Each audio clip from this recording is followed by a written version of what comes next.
How are you doing, everybody? Welcome back into the SFS channel. In this episode, I'm going to be breaking down 5 running backs that I'm staying clear of here for Week 7 fantasy football. These are players that I have on my bust radar for this week. I don't like their ceiling. I think their floor is a bit shaky here. We're going to talk about all that situational football, analytical outlooks for this week's games, game scripts, and more in today's episode. So if you're new around here, make sure to drop on down, click that subscribe button. You guys know the drill. Turn the bell on as well so you're never late for a new piece of content. We're posting fantasy episodes Monday through Saturday here, and sometimes streaming live on Sunday as well when we can make that stuff happen. So you don't want to be missing any of the content here from SFS, so make sure you've got all that stuff hooked up. Additionally, we've got a community Discord server in the description of today's episode, so go check that out as well, and let's dive into the episode. Alrighty, as always, what I do here is I stay very transparent with you guys. We break down our picks from last week, where we were right, where we were wrong. Now, on paper, after coming off of one of our hottest weeks this season, going 5 of 5 in this category in week 5, week 6 was not as good. We went 1 of 5 here from this past week.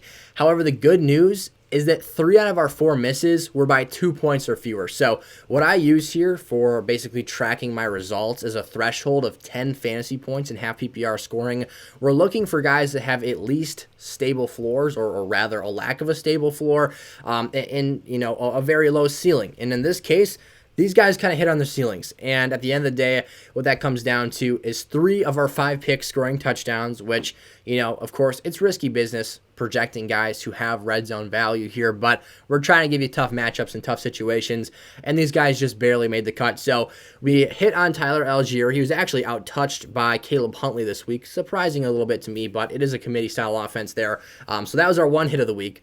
Then we went Travis Etienne, who missed by 1.8 fantasy points, was just insanely efficient, averaged 8.6 yards per carry. We missed on Brian Robinson, who averaged under 4 yards per carry, but got a goal line touch and scored a touchdown. We missed on Najee Harris, who missed by 1.1 points this week, scored a touchdown, had 49 yards from scrimmage. And then we missed on Ezekiel Elliott by 5 points. That was our one real bad miss of the week, where he averaged over 6 yards per carry against Philadelphia's stout run stop, which was very shocking to me. I'll just chalk that up as a straight-up loss there. That was something that we missed, and apparently Zeke has historically been very good against the Philadelphia run stop. So, into today's episode, Kansas City traveling on the road to take on San Francisco. After a little bit of a humbling couple of weeks here for Clyde Edwards-Helaire, it's time for us, to slap him back on the bench here. Now, you can make the argument, hey, he's due for a nice game here against San Fran. I'm just not buying it. The concerns we had early in the season, the reason we were selling high on him here, are the reasons that he's not producing. He's had, the last 2 weeks, after having a season-high 56% snap count percentage in Week 4 and scoring 2 touchdowns against, what was that matchup that he had? That Tampa Bay, it was his best game of the season there, had his most efficient day on the ground as well. He comes out the last 2 weeks here and has had a 44% snap count percentage or lower in every other game this year. So you're getting a guy that's not on the field all that much. You're getting a guy that has situational, spotty red zone usage, and overall has to be extremely efficient and get in the end zone. Additionally, he's had 13 or fewer touches in 5 of his 6 games. So this is not a workhorse running back. This is a situational player. I've talked about this a lot so far this season. Andy Reid loves this guy and the opening drive game script where they take 10 or 15 plays and, you've got half runs, half passes, and you're just looking to move the football. You practice these plays ad nauseum all week. He loves CEH in that. And then after that, the rest of the game, it's really up to how often Pat Mahomes is going to check down the football to him or how often they're going to call an exotic play to get him out in space. So I don't like his usage here. San Francisco should be getting incrementally healthier this week. I don't think it's a good matchup. They're on the road here, favored by 3 points. But for me, this is really a coin flip game. This offense doesn't possess the explosive capabilities that they did a season ago to have 1 and 2 play drives where late in the third, fourth quarter, they can be kind of milking this thing out here. Not something I expect to be the case. So Clyde Edwards-Helaire on my sit list and bust radar, whatever you want to call it, for this week's games. Brian Robinson taking on Green Bay at home here. For me, Washington being 5.5-point underdogs isn't the biggest factor in the world. What is the deployment of these running backs. So this is more of a situational thing for me than it is a true matchup factor here. After last week's games, watching him rush 17 times for just 60 yards against the Bears defense and averaging just 3.53 yards per carry, he needed that touchdown. He would have had 6 fantasy points without that goal line carry. And for a guy who had 0 receiving involvement last week, like 0 opportunities and therefore 0 receptions, and as a result, 0 fantasy points, that ain't going to cut it. He's got 2 other skillful pass-catching running backs in this backfield, Antonio Gibson and J.D. McKissic. They're going to get their work. They're going to get their touches in that phase of the game, therefore leaving little to no opportunities for Brian Robinson. So this is a risky play for me to put in the sit list and bust radar for this week because he could go out there and spurt in the end zone for a touchdown, maybe even 2 here. But for me, it's not worth that risk, considering the fact that you could also walk out here and get a 6-point fantasy game when he rushes 15 times, 4 yards per carry, and gets his 60 yards again. So Green Bay's defense has been good, not great. They aren't the scariest unit in the world here, but what if the Packers have a bounce-back week? I'm not suggesting that's going to be the case, but they are, it's Aaron Rodgers versus Taylor Heineke in this game. They are on the road. They're coming off of two humiliating losses, though. I just think there's a few things that really make this a shaky and murky fantasy outlook for Week 7 action. James Robinson here, the Giants taking on the Jaguars at home. This backfield dynamic has also gotten very clouded as of late here. James Robinson has had a sub 50% snap count percentage in 3 straight weeks here. Additionally, he's had 13 or fewer touches in each of those matchups, and he's had a season low. He's set a season low or tied it in terms of his overall touch count in 2 of his last 3 games here. So the opportunity hasn't been there. The touches haven't been there. The efficiency sure as heck has not been there. Now again, just like Brian Robinson, this is the preferred goal line back for this team. And this Jags offense has been sputtering as of late. So again, you can make the case that they're due for a big game here, but I'm staying away from this because I don't want to rely on streaky touchdown production. Now, I understand if you're in a spot where you've got running backs on bye, you're thin at depth, you don't have very many options.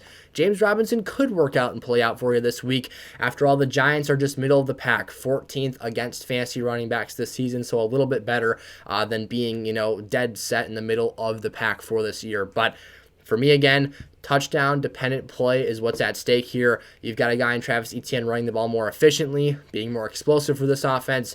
James Robinson has to hang his hat on the fact that he is the more large and, bowling ball-esque running back to use inside the 5-yard line for this team this season. Melvin Gordon here. I should change his picture. This is back, when you've got yourself a productive Melvin Gordon, if you will. Washed Melvin Gordon with the short hair here is the guy that's been very disappointing for us this fantasy season. Now, if we take a look at Melvin Gordon, he got a straight-up case of the old thumb striking back this week. Good old Nathaniel Hackett himself blew up his fantasy value in the snap of his fingers here. The Jets travel on the road to play Denver at home. Honestly, I have no faith in this Broncos offense, and after seeing Monday Night Football between the Broncos and the LA Chargers, what should have been an extremely, we had him as a must-start candidate last week. This should have been one of the matchups of the year for Melvin Gordon in his first start of this season, and it completely blew up in his face because of the fact that the thumb wanted to deploy him on just 16% of their offensive snaps. He was 3rd in this backfield. Latavius Murray, the guy this team signed a week and a half ago, played the most snaps of anyone in this backfield unit at 47%. Mike Boone was next up at 36%. Melvin Gordon was essentially irrelevant for this team in the second half of the game. So, concerning, troubling, problematic stuff here for Melvin Gordon.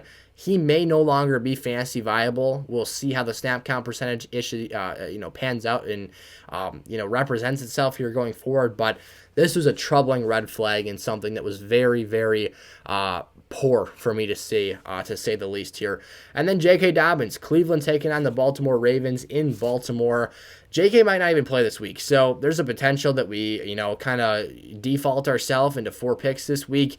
He is questionable at this point in time, and, there's been no significant discussion around the knee issue that held him out in the second half of this past week's matchups, but something I've been doing a lot more here is paying attention to injuries and the way that that's impacting fantasy performances here. One of our best calls of last week was sitting T. Higgins off that ankle injury. We learned our lesson the hard way from Gabe Davis, of course, and Amon-Ra St. Brown early in the year with their ankle injuries at the receiver position. And for J.K. Dobbins here, feeling tightness and a lack of explosiveness reportedly in his torn ACL from 2021. That is troubling here. Even if he plays in this game, we saw Kenyon Drake take over last week and completely ball out. He was incredibly efficient. And I think that to be realistic here with J.K. Dobbins, you have to assume that even if he plays, he's going to be on a pitch count. He's going to be used sparingly to keep him healthy here. This is a guy in the 3rd season of his NFL career. They don't want to overuse him here and put him in a bad health situation. They're going to be cautious. They're going to be conservative. J.K. Dobbins, just like everyone else on this list, is going to be incredibly dependent on the huge run and incredibly dependent on touchdown production in order to do fantasy-relevant things for lineups in this week's game. So there you have it. To recap today's episode, we're sitting CEH at San Francisco. We're sitting B-Rob at home against the Packers. James Robinson at home against the Giants. Melvin Gordon at home against the Jets. And J.K. Dobbins at home against the Cleveland Browns. So one more time, 5 must-sit running backs for Week 7 fantasy football. Let me know your thoughts and questions down in the comment section below. I'm happy to be a tool and a resource here for you guys this season, so drop that stuff on down. I've been swamped here as of late, but I've been doing my best to get through trade questions and all that stuff as well. We've got a Week 7 fantasy playlist if you're looking for more here from the Sizzle Fantasy Sports YouTube channel. So go check all that stuff out. I'm extremely appreciative and thankful for all you guys, and I will see you in another episode today. Peace out.